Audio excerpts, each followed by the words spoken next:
ചുള്ളിയാർ അണക്കെട്ടിൽ നിന്നുള്ള ജലസേചന കനാൽ പൊട്ടിയതോടെ കർഷകർ ആശങ്കയിലായി. എലവഞ്ചേരി പനങ്ങാട്ടിരി കിഴക്കുമുറി പാൽ സൊസൈറ്റിക്ക് സമീപം കഴിഞ്ഞ ദിവസം രാവിലെയാണ് കനാൽ പൊട്ടിയത്. കനാൽ ബണ്ട് പൊട്ടിയതോടെ 14 ദിവസത്തിന് ശേഷം വീണ്ടും എങ്ങനെ ജലസേചനം നടത്തുമെന്ന കാര്യത്തിലും ആശങ്കയുണ്ട്. പഞ്ചായത്തിലെ 200 ഹെക്ടർ കൃഷിഭൂമി ആ ജലസേചന പദ്ധതിയെ ആശ്രയിച്ചാണ്. കർഷകരുടെ ആശങ്കയ്ക്ക് അടിയന്തരമായി പരിഹാരം കാണണമെന്നാണ് എല്ലാവരും ആവശ്യപ്പെടുന്നത്. ജില്ലാ പഞ്ചായത്ത് അംഗം KG എൽദോ പെരിങ്ങോട്ടുകാവ് പ്രദേശം സന്ദർശിച്ചു.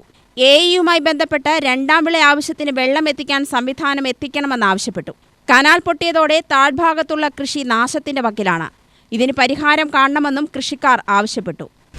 വേസ്റ്റ് മുഴുവനും കണ്ടത്തിലാണ്. പ്ലാസ്റ്റിക് അങ്ങനെയുള്ള സാധനങ്ങൾ മുഴുവനും കണ്ടത്തിലായതുകൊണ്ട് ഇനി പണിക്ക് വിളിച്ചാൽ ഇനി ആള് വരുമോ?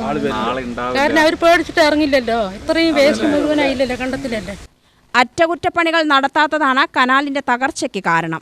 മുതലമട, കൊല്ലങ്കോട്, എലവഞ്ചേരി പഞ്ചായത്തുകളിലെ 10,000-ഓളം ഏക്കർ നെൽകൃഷിക്കുള്ള വെള്ളം ചുള്ളിയാർ അണക്കെട്ടിനെ ആശ്രയിച്ചാണ്. കനാലുകളുടെ തകർച്ച ഒഴിവാക്കാൻ നടപടി സ്വീകരിക്കാൻ ഫലപ്രദമായ നടപടികൾ സ്വീകരിക്കണമെന്ന് നാട്ടുകാരും ആവശ്യപ്പെട്ടു. ഇവിടുന്ന് കനാൽ മെയിൻ്റെനൻസേ ഇല്ല. അപ്പോൾ ഈ പ്രാവശ്യം സാധാരണ കനാൽ വെള്ളം വിടുന്നതിന് മുമ്പായിട്ട് ഇവിടെ ഒന്ന് വൃത്തിയാക്കി അകത്തുള്ളതൊക്കെ JCB ഹിറ്റാച്ചിയോ കൊണ്ട് വാരിയിടലാണ് പതിവ്.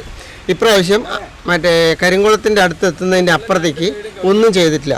ഈ സൈഡ് കെട്ടിയതിൻ്റെ സ്ലാബ് ഇടിഞ്ഞിട്ട് കനാലിൽ കിടക്കുന്നുണ്ട്. അതും ചെയ്തില്ല. അപ്പോൾ ഈ വെള്ളം കൂട്ടി വിടുന്നോറും അവിടെ അങ്ങോട്ട് തള്ളിപ്പോകാനുള്ള സോഴ്സ് ഉണ്ടെങ്കിൽ പോകുള്ളൂ. ബാക്കി ഈ സൈഡ് തിങ്ങ് തന്നെ. ഒരു 20-25 ആള് മെഷീൻ കൊണ്ടുവരും. പുല്ല് വെട്ടുന്ന മെഷീൻ കൊണ്ടുവന്ന് കനാലിൽ കംപ്ലീറ്റ് പുല്ല് വെട്ടും. കനാലിൽ തന്നെ ഇട്ടു. വെള്ളം വരുമ്പോൾ അത് ഓവുകളിൽ അടഞ്ഞ് ബ്ലോക്ക് ആവും. അതാണ് മെയിൻ തള്ളാനുള്ള കാരണം. കനാൽ പണിയെടുത്തിന് വർഷങ്ങളായി. തൊഴിലുറപ്പുകാരെ ഒഴിവാക്കി യന്ത്രം ഉപയോഗിച്ച് പുല്ലുവെട്ടൽ ഉൾപ്പെടെ നടത്തുന്നത്.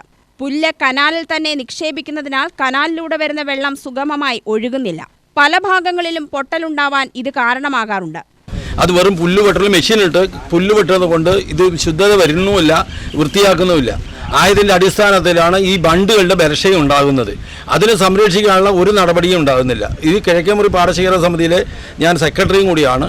അതേപോലെ തന്നെയാണ് ഈ പറഞ്ഞ വെള്ളം തള്ളിയത് കൊണ്ട് ഇവിടുത്തെ കൃഷി സംബന്ധമായി എല്ലാം ആ കണ്ടങ്ങളിൽ നിങ്ങളിപ്പോൾ നോക്കിയാൽ തന്നെ അറിയാം, മണ്ണടിഞ്ഞ് ആ ഭാഗത്ത് പോയിരിക്കുകയാണ്. രവീന്ദ്രൻ പറഞ്ഞ ആളുടെ കൃഷിയാണ് അത് പോയിരിക്കുന്നത്. അയാൾ അത് മണ്ണെടുക്കാനും മണ്ണെടുത്ത് സംവിധാനം ചെയ്ത് ആ കൃഷിയെ സംരക്ഷിക്കേണ്ട ചുമതലയും കൂടി പാടശേഖര സമിതി എന്ന നിലയ്ക്ക് ഞാനത് കൃഷിഭവനിലും റിപ്പോർട്ട് ചെയ്തിട്ടുണ്ട്. അത് നേരെയാക്കാനുള്ള സംവിധാനം കൃഷിഭവൻ മുഖാന്തരം അതേമാതിരി മറ്റു അല്ലെങ്കിൽ ഉത്തരവാദപ്പെട്ട ആൾക്കാർ അതിനെ വന്ന് നോക്കി വേണ്ട സാമ്പത്തിക സഹായവും അല്ലെങ്കിൽ അവരെ സംരക്ഷിക്കേണ്ട ചുമതല ചെയ്യണം എന്നും കൂടി പറയണം.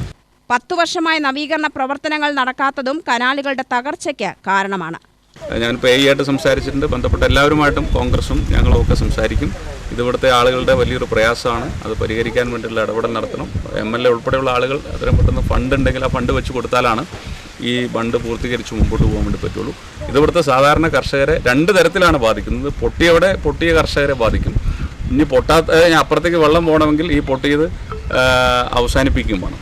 ഇത് താൽക്കാലികമായിട്ടോ ഇപ്പോൾ ചെയ്ത് ഇനിയിപ്പോൾ സ്വാഭാവികമായിട്ടും കൊയ്ത്ത് കഴിഞ്ഞ ശേഷമാണ് ഇവിടെ കൊണ്ടുവന്ന് പെർമനൻ്റ് ആയിട്ടുള്ള വർക്ക് നടത്തണമെങ്കിൽ വേനലാവേണ്ടതായിട്ട് വരും. അത് നമുക്ക് മനസ്സിലാവുന്നുണ്ട്. പക്ഷേ പ്രൊജക്റ്റ് ഉണ്ടാക്കണം, അത് നടപ്പിലാക്കണം. ഇതോടൊത്തൊരു ഗുരുതരമായിട്ടുള്ള വിഷയമാണ് ഈ നാട്ടിൽ. ആ വിഷയം വളരെ സീരിയസ് ആയിട്ട് കാണണമെന്നുള്ളതാണ് ഇവിടുത്തെ കർഷകർക്ക് വേണ്ടി ആവശ്യപ്പെടുന്നത്. UTV news, Palakkad.